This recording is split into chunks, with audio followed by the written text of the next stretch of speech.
Hi, my name is Steve Brant. I'm from New York City. Actually came here when I was 7 years old, 57 years ago, and world peace has been part of my DNA ever since. My question is on the shoulders of the gentleman from Hawaii. Public engagement, especially Lori perhaps, how can the Council on Foreign Relations be a force for new thinking on the question? See, I come from the engineering world, and design thinking is part of what we use. Nuclear weapons exist as a symptom of a larger cultural disease. We think we need to fight, and then we develop ways to fight because we think we need to fight. Buckminster Fuller, over 50 years ago, wrote Operating Manual for Spaceship Earth, and he showed through science that the root cause of war, scarcity of resources and thinking there have to be winners and losers on a global level, was no longer scientifically true. That kind of thinking, that the way to solve the problems of the weapons of war is to have a public dialogue engaging people on the question of whether war is actually perhaps scientifically obsolete.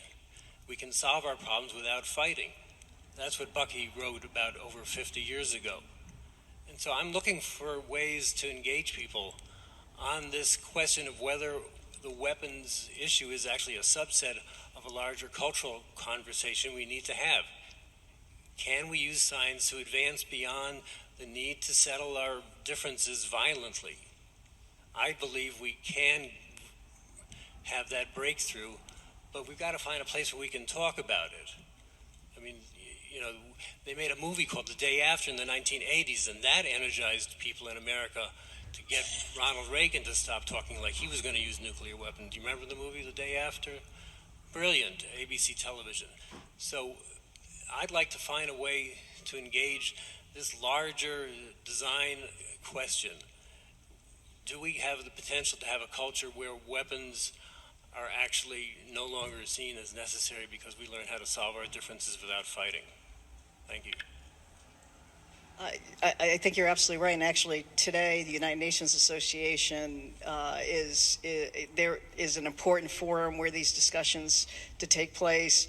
I will say I hope I'm part of the new thinking on how to think about these problems at the Council on Foreign Relations. That's just a small role. And in terms of a larger role, I would say this is the most fascinating time to be involved in arms control and nonproliferation.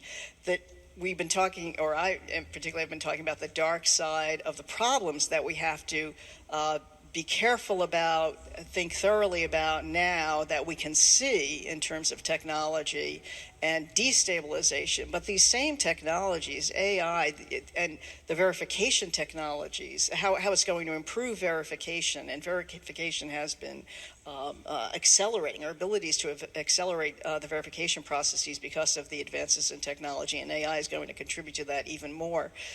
Even just crowdsourcing in terms of just using digital technology and social media in terms of verification, just on the simplest level. But what is happening in what the advances in technology can actually provide major breakthroughs in how we think about arms control and nuclear weapons, weapons of mass destruction, and on a whole range of issues on the stabilizing side.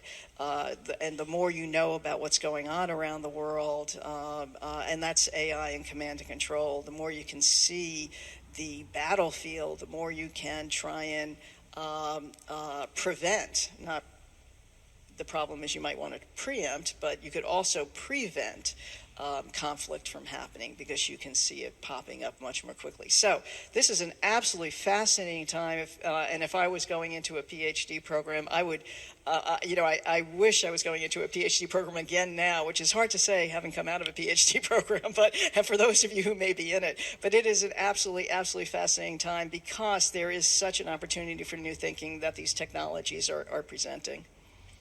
I'll just add, on the cultural front, a lot's happening here in the United States on this issue.